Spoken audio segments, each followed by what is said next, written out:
truly traumatized. I've never used that word before, I don't believe, traumatized. When a massive earthquake hit Haiti over the weekend, Indiana native Gary Boyce had a front row seat to that terrifying scene. He was in a town called Jeremy that now lays near ruins. It was shaking so much we could feel, it felt like 3 or 4 inches on each side of the post. Everybody ran out to the yard. We were on the 5th floor, so it took us a while down.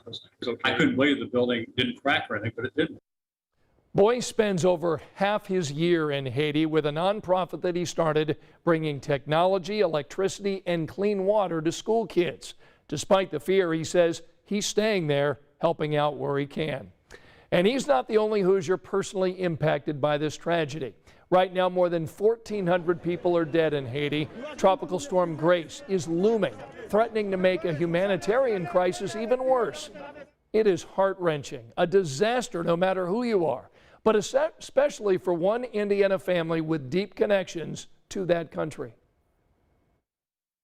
Image after image of the devastation in Haiti after an earthquake hit there this past weekend, killing hundreds and injuring thousands. There's kids who are suffering, parents who are suffering, not having enough food, not having enough water. 15-year-old Mika Wise can't look away. Because that's my home country, and it's my place, and that's a place where I grew up. Mika was just 4 years old and living in an orphanage when another massive earthquake ravaged Haiti more than a decade ago. He doesn't remember much from that time, but his mother Kimberly certainly does. So this is Mika's photo album.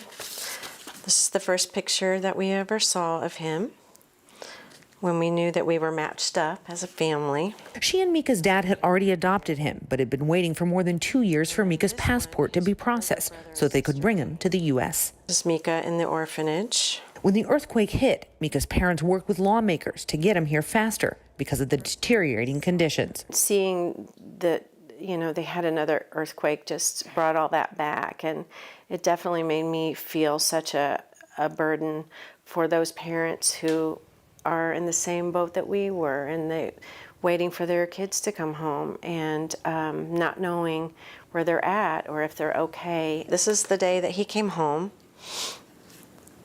and we met him in Miami. Now, more than a decade later, Mika is a high school freshman, busy with schoolwork and basketball. Even still, it's just having the basics for life that Mika is acutely aware of. I'm happy that I'm here, that I have plenty of water and plenty of food. He knows there are people in Haiti right now with much less, fighting to survive. I really wish I was there to help.